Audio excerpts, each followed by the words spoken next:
Now at 10, this is Fox 61, Connecticut's news station. Thanks for joining us for the Fox 61 News at 10. I'm Brent Harden. And I'm Sarah Sanchez. A break from the cold weather today. The sun was shining and it almost felt like the beginning of spring almost. But of course, yeah, we are far from that right now as the weather is taking a turn tomorrow with some more rain on the way.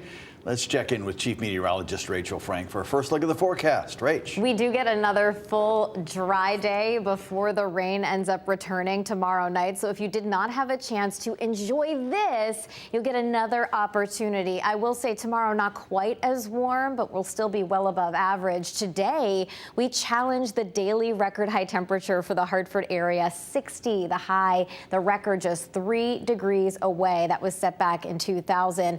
We didn't get close to the record in Bridgeport, but 54 in December. We'll take that and run with it. And now we're timing out some rain from a disturbance that you can see coming together in the middle of the country. Overnight lows will dip back into the lower to middle 30s as we head towards daybreak tomorrow, and that's where we start tomorrow morning. The kids do not need a heavy winter coat on their way out the door. We begin in the 30s.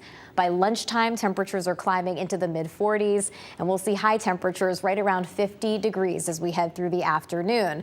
After 5 to 7 o'clock, rain redevelops, and that rain will come down as we head through the overnight hours, and it could come down heavily at times. But I wanted to mention again and just kind of stress to you, for rain chances during the day tomorrow, extremely low until after 5, 6, 7 o'clock. And it looks like this rain is done by the time you wake up on Thursday morning. So it is really well timed. We'll talk about a big cold shot of air that is going to come after the rain ends up moving out, and as we head towards the tail end of the weekend, which is the official arrival of the winter season. We'll get a closer look at that, your full forecast coming up in just a few minutes, guys. All right, Rachel, thank you. Well, it's hard to believe it, but Christmas is just 8 days away now, and postal workers are working around the clock to make sure your deliveries arrive on time. If you're like me, you're like, oh no, I've only got 8 days. Fox 61's Kayla Cade spent the day behind the scenes at the post office. She joins us now with ways we can help them stay on track. USPS says it's expecting to see an increase of letters because everyone is trying to get their Christmas cards mailed out. Millicent Meadows is going inside the United States Post Office facility to mail out Christmas cards. I was hoping it gets to my friends before the holiday. I was here earlier, dropped off about 12 Christmas cards, and went and brought 3 more, and I'm about to drop those off just to make sure, because a couple of them are going out of state. She says she prefers to do it this way. I do the birthday cards and everything, even though I still send the text happy holidays, but I still like to send out the cards. Just that's the extra personal touch. But where does it go before it's delivered to the address written on the envelope? One of our letter carriers or collector will pick up the mail. The mail will travel via a truck or a trailer, comes to this facility to our platform. After that, the mail is taken to the canceling machine. The mail will go up. It goes to the entire machinery, and it gets canceled to our Barney system. Franz Latour with USPS says they were able to have 1.5 million letters go through it on Monday. It goes over to the AFCS. The AFCS will cancel the actual stamp, the postage that is on the letter, and then from there, it will go to a DBCS machine and get processed. This machine makes sure the piece of mail is valid and can correctly go to the person you are sending it to. Once it's finished over here, it goes to the Delivery Barcode Sorter, or DBCS. Has the capability of doing 25 to 30,000 pieces an hour. As you can see, the mail is flying through there. A robot then finishes the job. Our robots put it together either in what we call containers or a skid. It will go travel to wherever it's going. The process is now done and is ready to be delivered. Once it leaves here, it will get into a trailer and then get dispatched out to several facilities throughout the nation. Latour says they are committed to getting your mail to you, but it may take a few days depending on where you are located. If the piece of mail has a proper address on it, rest assured we will get the mail home to you on time. If you want the items that you are shipping to arrive before Christmas, there are some important dates you should know. For first class and ground advantage shipping, you have until December 18th. And for priority mail, the cutoff date is December 19th. In Hartford, Kayla Cade, Fox 61, Connecticut's news station. All right, Kayla, thank you. Well, there have been discussions in several Connecticut cities about installing speed cameras, but one small town has decided to be the first in the state to actually do it. We sent Fox 61's Jamel Johnson to the town of Washington to find out what drivers can expect in the new year. Man, I have been driving all day. I'm so tired. I just want to get home. It's only 5 minutes away. I mean, no one cares if I speed just a little bit, right?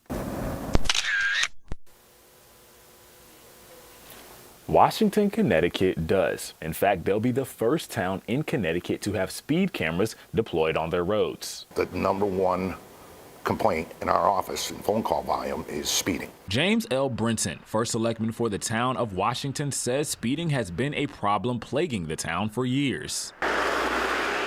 Narrow, winding roads make it difficult for drivers traveling at excessive speeds to maintain control of their vehicle. Usually losing control. A lot of them are one car MVAs. They've done their best to enforce these road laws, but they can't be everywhere at once.